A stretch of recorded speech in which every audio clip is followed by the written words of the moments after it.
Selamat datang di Rekap Manhua kali ini.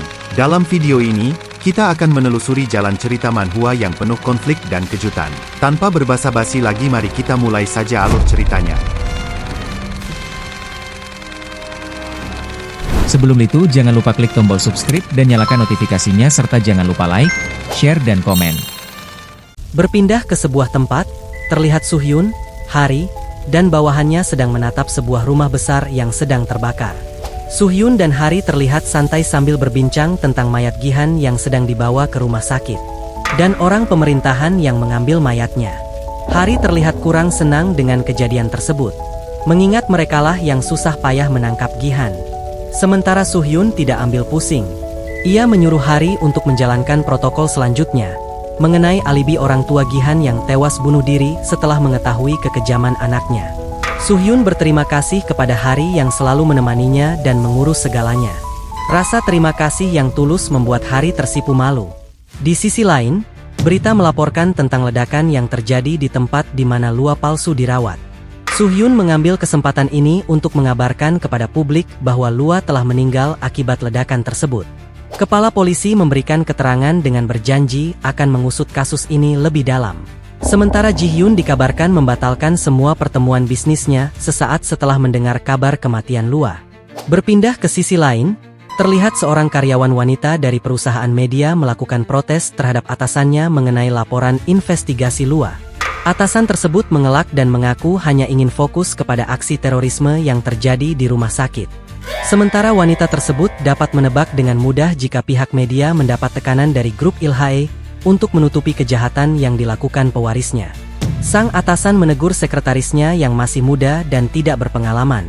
Ia memberikan nasihat bahwa dalam media berita, mereka tidak selalu memberitakan sesuatu seenaknya tanpa izin. Sekretaris tersebut memahami maksud atasannya dan terdiam 1000 bahasa. Berpindah ke salah satu sudut kota di malam hari, terlihat dua petugas polisi sedang mengejar seseorang yang sedang berusaha melarikan diri. Pria tersebut adalah buronan terkenal yang terjerat beberapa kasus pembunuhan. Bahkan, buronan tersebut menusuk salah satu petugas saat pemeriksaan. Kini petugas tersebut terluka dan harus segera mendapat perawatan. Buronan tersebut terus berlari dengan lincah, melewati tumpukan sampah di antara gang-gang sempit. Sampai di mana ia berbelok ke gang yang salah. Hanya jalan buntu di depan yang membuatnya tidak bisa kabur kemanapun lagi. Namun, buronan itu tidak gentar. Ia mengeluarkan pisau miliknya, berniat akan menghabisi semua petugas yang berusaha menangkapnya. Saat petugas berhasil menyusul dan menodongkan pistol ke arahnya, anehnya, tidak ada seorang pun di sana. Para petugas yakin ia telah terkepung dan tidak ada jalan keluar. Ternyata hilangnya pria tersebut akibat Mina yang membawanya, lalu menggantungnya dengan tali tepat di lehernya. Buronan tersebut berusaha meronta-ronta untuk melepaskan diri. Mina dengan santainya menyapa pria tersebut. Mina mengaku tidak ingin membiarkan pria tersebut kabur karena banyak orang yang akan terluka nantinya. Sementara buronan tersebut semakin tersiksa. Nafasnya mulai hilang. Mina sengaja membuatnya gantung diri dan membuat alibi bunuh diri karena telah terkepung oleh para petugas. Meskipun begitu, Mina mengaku tidak ingin menjadi pusat perhatian. Terlebih kasus terorisme yang akhir-akhir ini semakin gempar. Padahal Mina sangat ingin meninggalkan suatu pesan. Ia memikirkan cara yang paling efektif agar ia tidak dicurigai. Sambil menikmati cemilannya, Mina menatap layar ponselnya ketika ada pesan masuk yang berisikan undangan untuk dirinya dari Woo-hyuk. Mina mencurigai adanya motif tersembunyi dari Woo-hyuk, mengingat tidak ada alasan anak sekaya dirinya mengundangnya. Mina masih memikirkan motif Woo-hyuk. Ia memang sedikit penasaran dan ada banyak hal yang ia ingin tanyakan langsung, terutama mengenai Suhyun. Mina juga menyimpan dugaan jika Woo-hyuk kemungkinan adalah penjahat yang pantas dihukum. Beralih ke sebuah hotel mewah tempat Woo-hyuk bermalam. Terlihat asisten Woo-hyuk datang untuk melaporkan sesuatu kepada Woo-hyuk. Setelah diizinkan masuk, Jung-ho menegur Woo-hyuk yang lagi-lagi bermain dengan wanita. Woo-hyuk mengakui kesalahannya. Ia hanya ingin melampiaskan kesedihannya. Saat mendengar berita kematian Lua, Woo-hyuk sendiri tidak menyangka jika ia benar-benar telah menyukai Lua. Woo-hyuk ingin tahu kejadian detail mengenai kematian Lua. Woo-hyuk tahu jika penyebab kematian Lua bukan karena insiden peledakan di rumah sakit. Jung-ho membenarkan hal tersebut. Lua telah dinyatakan meninggal sebulan yang lalu akibat tenggelam. Pihak Ilhae berusaha mati-matian menutupi kejadian tersebut. Woo-hyuk mengira insiden kapal pesiar yang tenggelam telah merenggut nyawa Lua. Namun, hal tersebut disangkal oleh Jung-ho. Menurutnya, tidak ada alasan pihak Ilhae menutup hal ini sampai sebulan jika penyebab utamanya karena kecelakaan biasa. Terlebih mereka memanggil Soo-hyun untuk turun tangan. Woo-hyuk bertanya lebih lanjut mengenai Soo-hyun. Ia sedikit heran saat Jung-ho terkejut mengetahui Soo-hyun bekerja sebagai tim keamanan. Menurutnya, itu adalah hal yang umum jika pensiunan tentara bekerja sebagai penjaga keamanan. Jung-ho bercerita, dulu Soo-hyun pernah dipecat secara tidak hormat oleh grup Ilhae. Soo-hyun di sisi lain, juga sedang bercerita kepada hari kisah masa lalunya dengan grup Ilhae. Ia tahu jika Ji-hyun sangat membencinya karena telah menikah dengan putrinya. Bahkan, Ji-hyun berkali-kali memerintahkan pembunuh untuk memisahkan mereka. Oleh karena itu, mereka selalu berpindah tempat. Sementara reaksi Hari sangat tak terduga. Ia melihat ke arah seniornya dengan kagum. Ia tidak menyangka seniornya berani kawin lari dengan putri grup Ilhae. Dan orang yang diperintahkan untuk membunuhnya saat itu adalah Jung-ho. Woo-hyuk sangat terkejut ketika mengetahui identitas Soo-hyun yang sebenarnya adalah ayah Lua. Jung-ho juga sangat terkejut saat itu. Begitu juga sekarang. Ia tidak menyangka Ji-hyun akan memanggil Soo-hyun kembali. Ia menduga adanya musuh yang hanya bisa dihadapi oleh Soo-hyun. Jika memang begitu, maka kasus kematian Lua bukanlah kecelakaan biasa. Ada dalang lain di balik kematian Lua. Kini, asumsi mereka berdua beralih ke manusia super karena hanya Soo-hyun yang paling bisa diandalkan untuk melawan manusia super.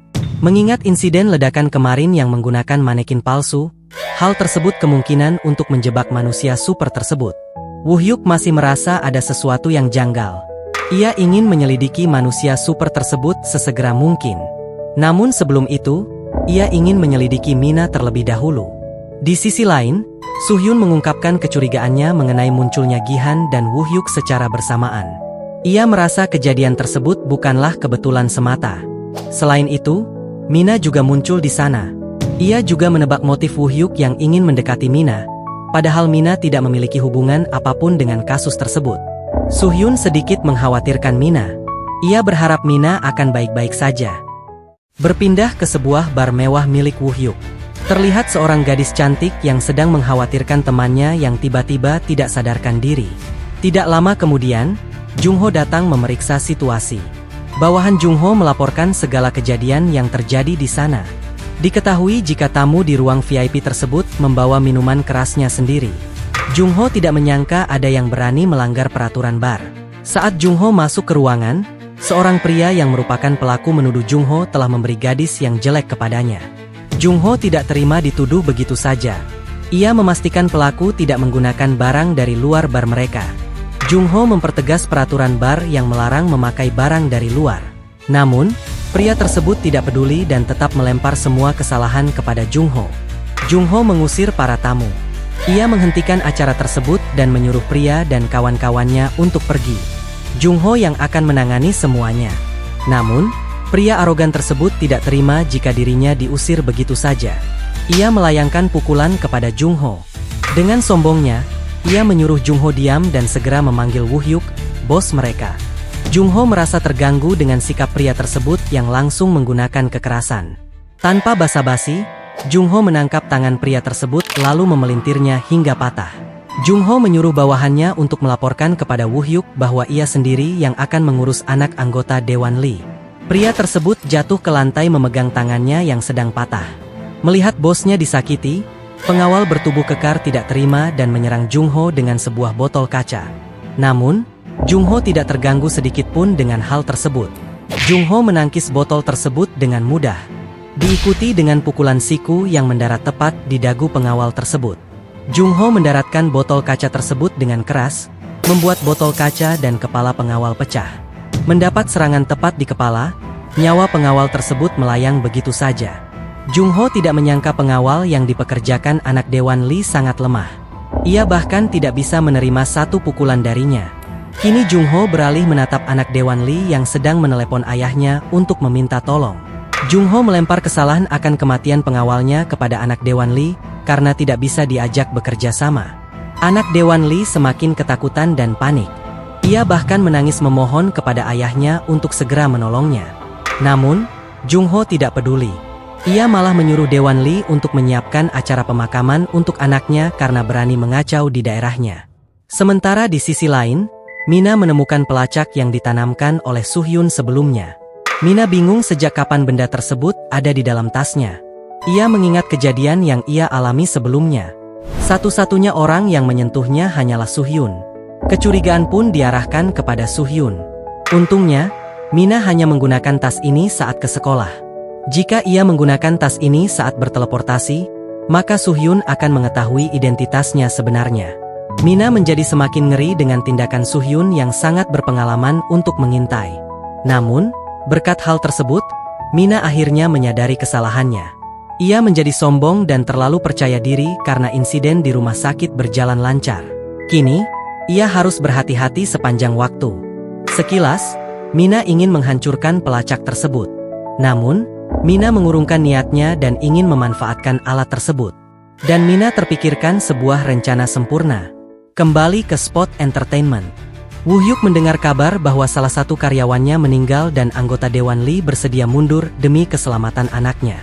Namun, Woo-hyuk mendengar kabar buruk bahwa wanita yang merupakan salah satu karyawan yang bekerja di bar ingin mengundurkan diri karena insiden tragis kemarin. Sambil berlinang air mata, wanita tersebut tidak sanggup menahan semua beban kerja yang ia pikul, baik menjadi aktris maupun idol. Wanita tersebut berjanji akan mengikuti kontrak untuk menjaga kerahasiaan perusahaan. Ia hanya ingin hidup tenang mulai sekarang. Woo-hyuk bangkit dari kursinya. Ia menyuruh wanita tersebut untuk tidak salah paham. Karena dirinya sekarang belum termasuk aktris ataupun idol. Woo-hyuk mendekati wanita tersebut, menghapus air matanya, dan berjanji akan membantu kesulitannya. Woo-hyuk berjanji akan menyetujui pemberhentian kontraknya dengan tim hukum besok. Dan mengingatkan wanita tersebut untuk tidak terlalu sering minum obat tidur karena kesehatan itu penting. Wanita tersebut senang sesaat, namun ia heran dengan bagian yang menyatakan dirinya sering meminum obat tidur, padahal dirinya tidak pernah mengkonsumsinya. Tidak disangka, ternyata itu adalah kode untuk Jung Ho agar segera menghabisi wanita tersebut. Dan benar saja, wanita tersebut dibekap Jung Ho tanpa ampun. Kini, dua karyawan telah menjadi korban. Woo-hyuk sendiri sadar jika perbuatannya akan memakan banyak uang akibat ganti rugi kepada pihak keluarga korban. Namun, Woo-hyuk tidak mempermasalahkannya. Ia malah bertanya perkembangan respons Mina saat ia mengirimkan undangan kepadanya. Jung Ho telah mendapat respons positif dari Mina. Tempat telah disiapkan dan kini mereka siap berangkat. Woo-hyuk tidak mengerti mengapa jantungnya bisa berdetak sekencang ini ketika ia mengingat Mina. Dia tampak berbeda dari wanita pada umumnya.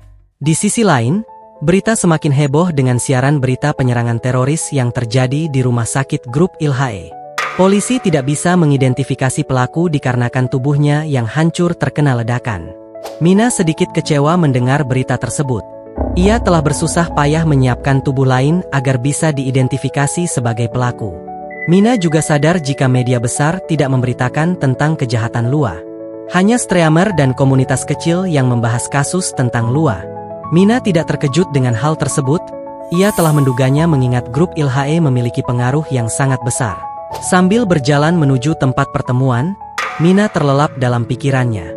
Tiba-tiba, ia melihat Jung Ho dengan mobilnya yang terparkir di pinggir jalan sedang menunggunya. Ia mengaku datang untuk menjemputnya. Mina bertanya di mana lokasi tempat pertemuannya. Seingatnya, Woo-hyuk ingin bertemu di kafe terdekat. Jung Ho membenarkannya dan ia sedang membawa Mina ke sana. Woo-hyuk sengaja memilih tempat ini karena tempatnya lebih sepi agar nyaman untuk mengobrol.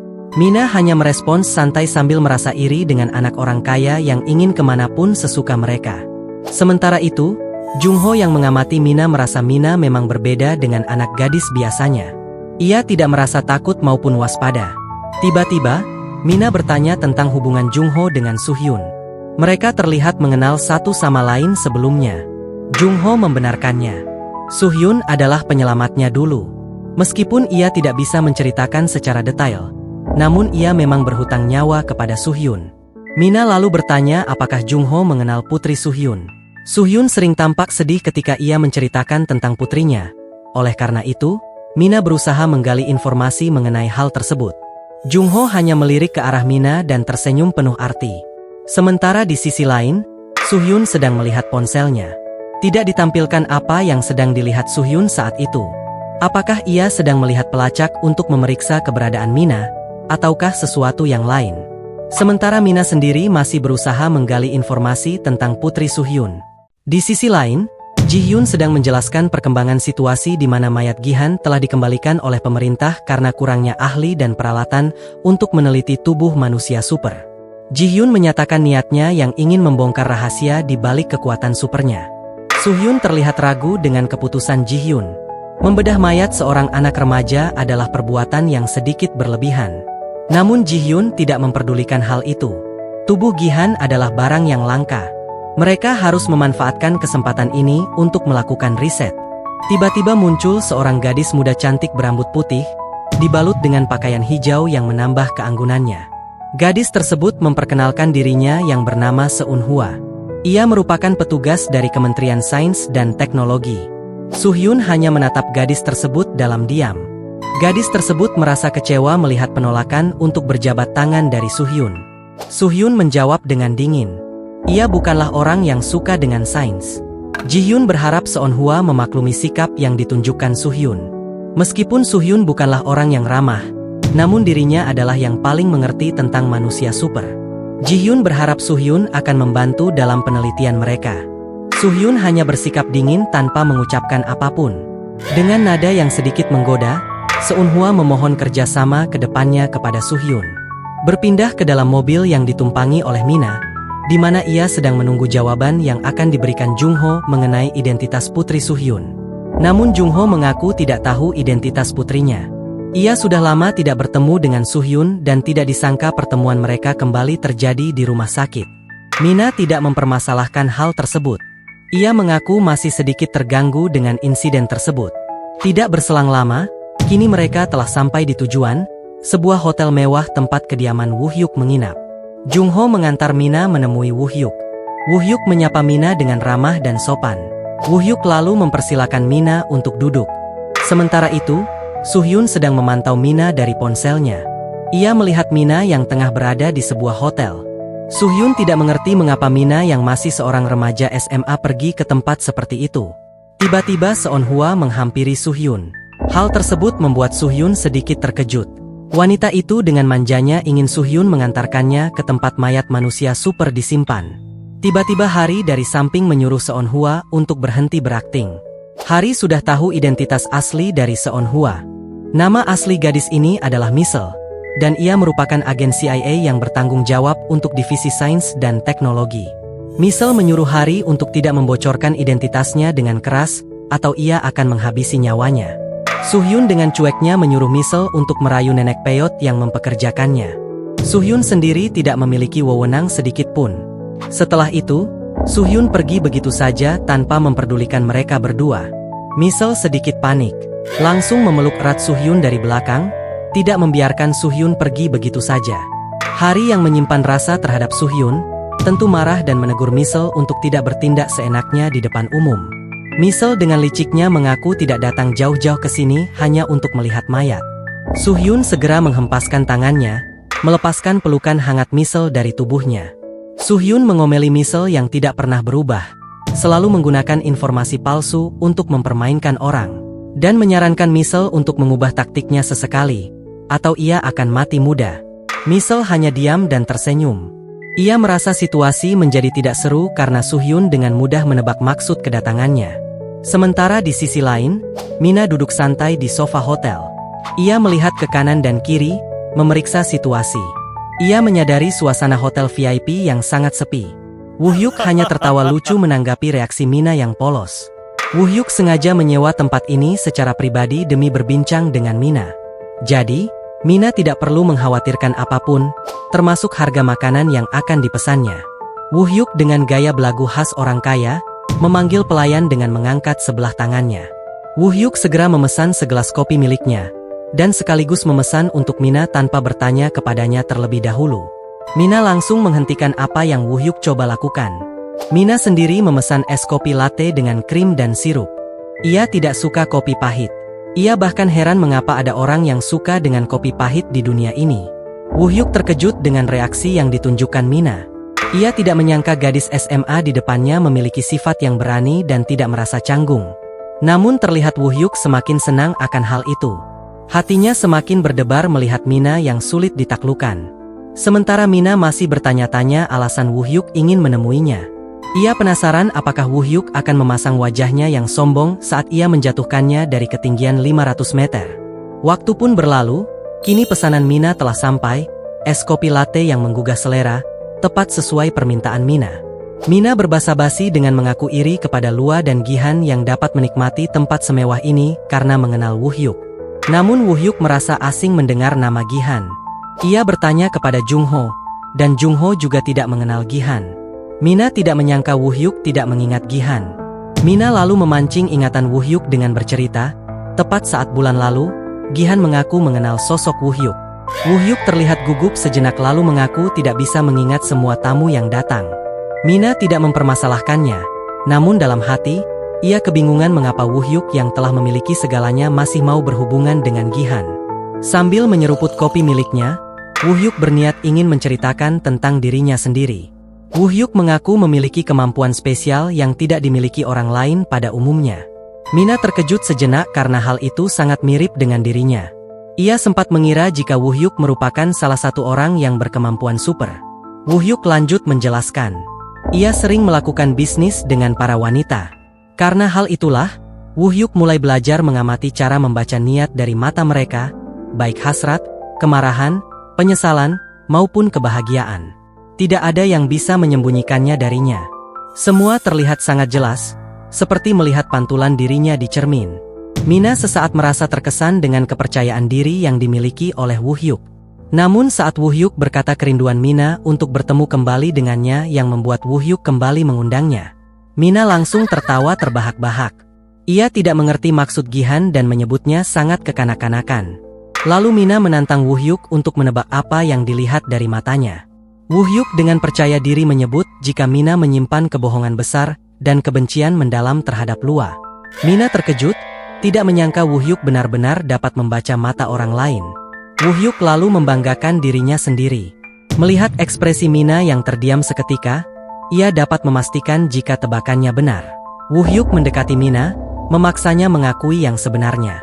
Mina sedikit kurang nyaman ketika ada seorang pria yang mendekatinya secara tiba-tiba. Untungnya, Suhyun datang tepat pada waktunya. Woo-hyuk kebingungan mengapa Suhyun bisa berada di sini. Penjaga yang ditugaskan untuk menjaga keamanan, kini telah tumbang diringkus oleh Hari dan Suhyun. Mina berpura-pura terkejut melihat kedatangan Suhyun. Namun Mina terdiam ketika melihat adanya Misel di belakang Suhyun. Kembali ke beberapa saat yang lalu, saat Misel memutuskan untuk mengikuti Suhyun yang sedang ingin menyusul Mina. Padahal, setahu Suhyun yang Misel incar adalah tubuh manusia super. Namun, Misel menegaskan jika ia tidak tertarik dengan mayat yang tidak berguna tersebut. Kembali ke masa sekarang, di mana Misel mengaku sangat ingin bertemu dengan Mina, karena mengira Minalah yang bisa membuat Suhyun gila. Hari segera menarik tubuh Misel untuk tidak memeluk Suhyun. Ia menyuruh wanita tersebut untuk pergi dan tidak mencampuri urusan mereka. Woo-hyuk tidak nyaman dengan keributan yang ditimbulkan oleh kedatangan Suhyun. Ia memberikan kode kepada Jung-ho untuk memberikan mereka pelajaran. Jung-ho, tanpa aba-aba, melesat maju dan memberikan serangan kilat ke arah Suhyun. Sebagai pembunuh bayaran nomor 1 di Korea, Suhyun masih dapat menghindari serangan tersebut dengan refleksnya yang cepat. Pertarungan antara dua rekan lama pun terjadi. Terlihat Jung-ho terus menyerang Suhyun, sementara Suhyun hanya menghindari serangan Jung-ho tanpa memberikan serangan balasan. Jung-ho tidak tinggal diam. Ia melesat lebih cepat ke arah depan, melayangkan tinju kuat ke arah Suhyun. Suhyun, yang tidak bisa menangkis serangan itu, menggunakan kedua tangannya untuk menahan. Jung-ho bergerak mundur, memberikan jarak antara keduanya, dan menyebut kesalahan yang mereka lakukan dengan memasuki properti milik orang lain tanpa izin. Jung-ho dengan licik mengancam ingin memanggil para penjaga elit untuk menangkap mereka. Namun, Suhyun tidak gentar. Ia juga beralasan datang ke sini bukan bertujuan untuk membuat keributan, melainkan hanya ingin menjemput Mina. Woo-hyuk berusaha menjelaskan kesalahpahaman yang terjadi. Ia sengaja mengundang Mina untuk bertemu, dan Mina menyetujuinya. Jadi Mina resmi adalah tamunya. Namun, Suhyun tidak terima dengan alasan seperti itu. Menurutnya, seorang pemimpin perusahaan hiburan ingin bertemu dengan seorang gadis SMA biasa jelas berarti Woo-hyuk menyimpan suatu motif tertentu. Bahkan, Suhyun menuduh Woo-hyuk adalah seorang mucikari. Mendengar tuduhan Suhyun, Woo-hyuk terdiam 1000 bahasa. Ia ingin menyangkal, namun kenyataan di depan mata tidak mengizinkannya karena ia memang termasuk seorang mucikari profesional. Melihat ekspresi yang ditunjukkan Woo-hyuk, kini Mina yakin jika apa yang dikatakan Suhyun memanglah benar. Dugaan Mina yang sebelumnya juga berpikir demikian, kini telah terbukti. Sekarang, Mina sudah menargetkan Woo-hyuk sebagai sampah yang harus dibersihkan. Namun, Mina masih heran dengan identitas Misel yang sedari tadi memperhatikannya. Melihat tatapan intens Misel yang sedari tadi mengamatinya, Mina memiliki firasat buruk akan hal itu. Perasaannya sungguh tidak enak. Jung-ho mempersilakan Suhyun dan rekan-rekannya untuk segera pergi dan tidak membuat keributan lebih lanjut. Sebagai kepala keamanan, Jung-ho tidak akan memberikan toleransi, meskipun dirinya pernah berhutang nyawa kepada Suhyun. Jung-ho teringat dengan kejadian 10 tahun yang lalu, saat sebuah pistol tepat diarahkan kepadanya. Ia tidak berdaya dan mengira dirinya akan tamat saat itu juga. Dan orang yang mengarahkan pistol tersebut adalah Suhyun. Ia menyuruh Jung-ho untuk berhenti mengincarnya dan akan membiarkannya pergi. Kembali ke masa sekarang, Jung-ho kembali melesat menyerang Suhyun dengan tinjunya. Suhyun yang telah sigap hanya bersikap santai, layaknya sedang meremehkan Jung-ho. Suhyun menghindari serangan tersebut hanya dengan menggerakkan sedikit kepalanya ke kiri. Lalu, menggunakan teknik bela diri yang mahir, ia menangkap tangan Jung-ho, memutar badannya dan melempar Jung-ho begitu saja. Teknik tingkat tinggi yang digunakan Suhyun membuat tubuh Jung-ho terbang jauh, sampai menabrak salah satu tembok pilar hotel. Mina dan Woo-hyuk terkejut melihat kepala keamanan Jung-ho bisa dikalahkan dengan mudah oleh Suhyun. Suhyun segera membawa Mina dan mengajaknya untuk segera pulang. Mina sedikit tersipu malu ketika melihat Suhyun yang mengkhawatirkan dirinya. Setelah berhasil membawa Mina keluar, Suhyun meminta maaf karena telah menjemputnya tanpa izin. Mina tidak mempermasalahkannya. Lagi pula ia sangat tidak nyaman dengan tempat seperti itu. Suhyun menyuruh Mina untuk tidak berteman dengan Woo-hyuk. Ia memiliki sisi gelap yang tidak diketahui oleh orang lain. Mina menduga di balik kesuksesan Woo-hyuk, ia pasti pernah melanggar hukum dan menyuap para orang yang bersangkutan. Mina pura-pura bertanya bagaimana Suhyun bisa mengetahui keberadaannya. Suhyun tidak membohongi Mina.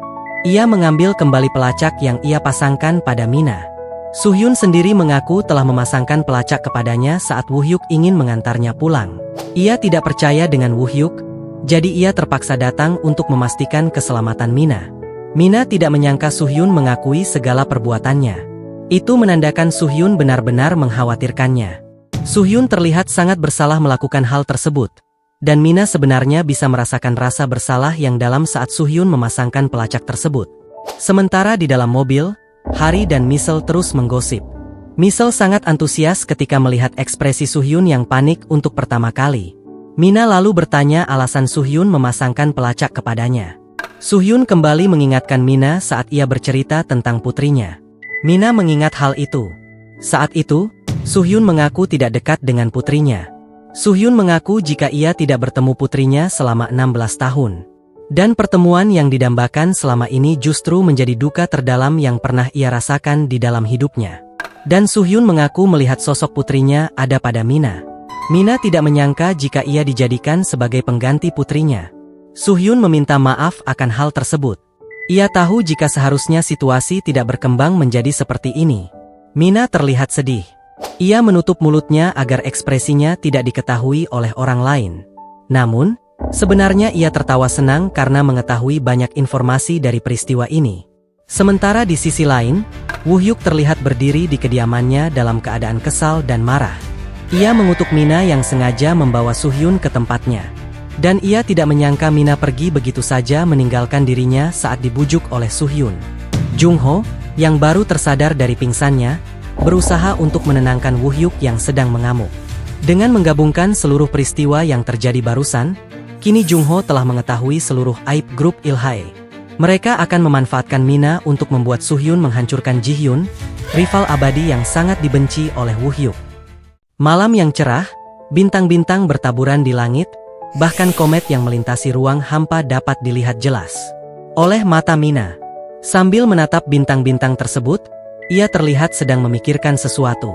Mina terlihat sedang berada di atap suatu bangunan. Kali ini ia tidak sendirian. Ia ditemani oleh pria parubaya yang sedang disekap tidak berdaya. Mina menyesali satu hal. Ia berharap Suhyun dapat terus berada di sisinya selamanya. Mina teringat saat ia tersenyum senang karena Suhyun menganggap dirinya sebagai putrinya sendiri. Mina mengira Suhyun akan memberikan kasih sayang seorang ayah kepadanya. Namun harapannya pupus ketika Suhyun mengucapkan selamat tinggal kepadanya. Kasus yang melibatkan Mina akhir-akhir ini telah selesai dan resmi ditutup. Jadi, mereka tidak memiliki urusan satu sama lain lagi. Suhyun segera beranjak pergi, meninggalkan Mina yang masih terpukul dengan pernyataan dingin yang dilontarkannya. Perasaan Mina menjadi campur aduk. Ia tahu Suhyun bukanlah ayahnya. Namun, entah kenapa, Mina tidak ingin Suhyun pergi dari kehidupannya.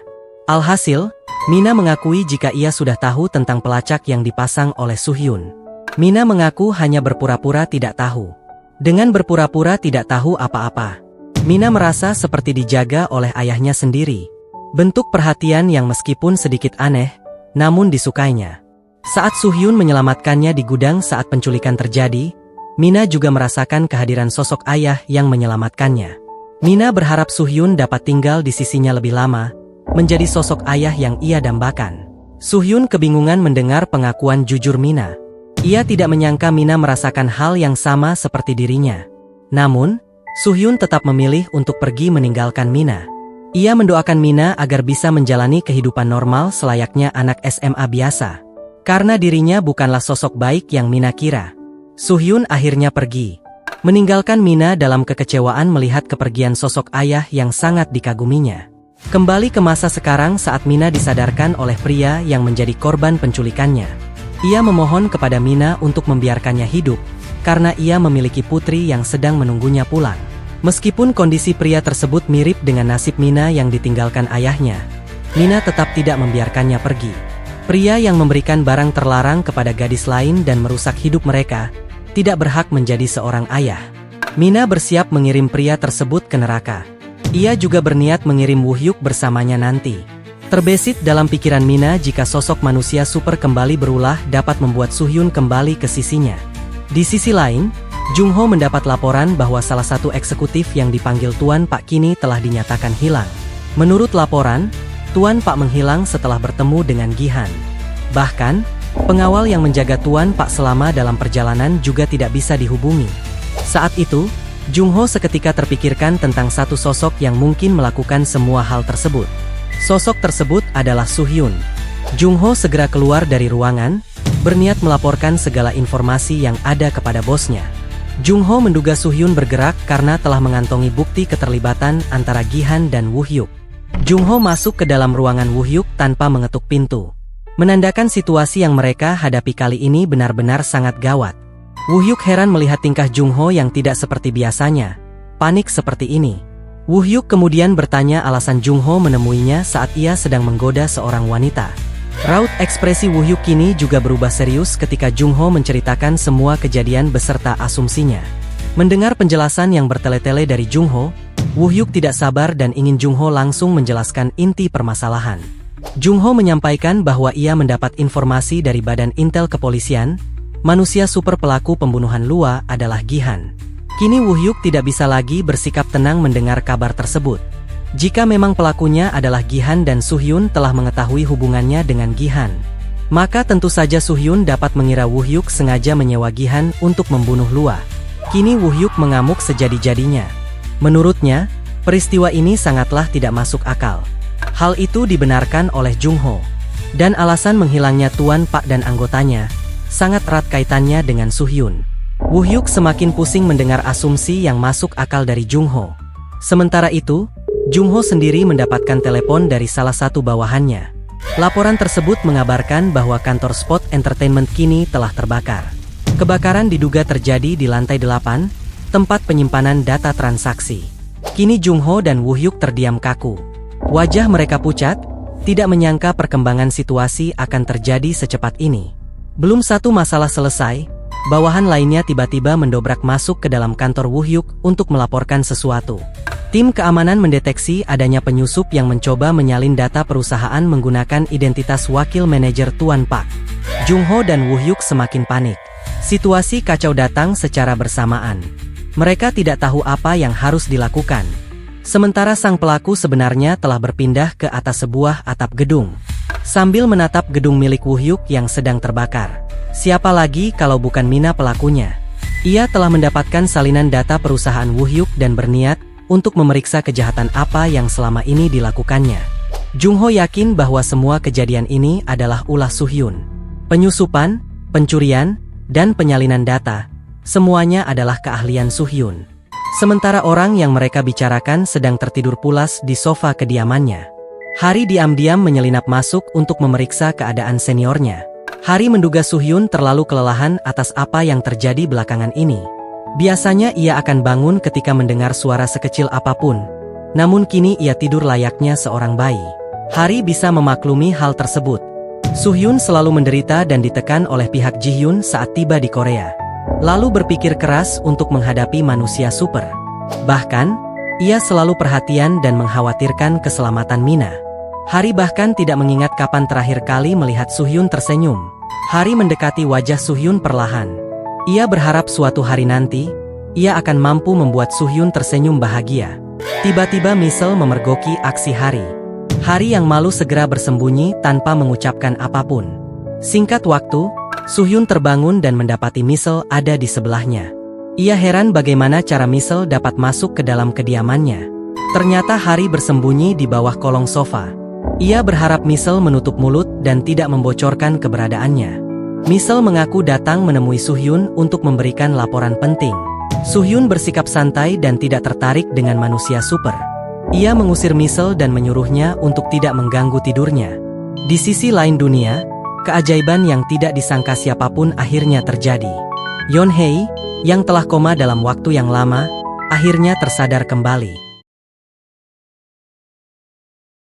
Terima kasih telah menyaksikan hingga akhir. Jangan lupa dukung channel ini dengan like, share, dan subscribe agar tidak ketinggalan rekap selanjutnya.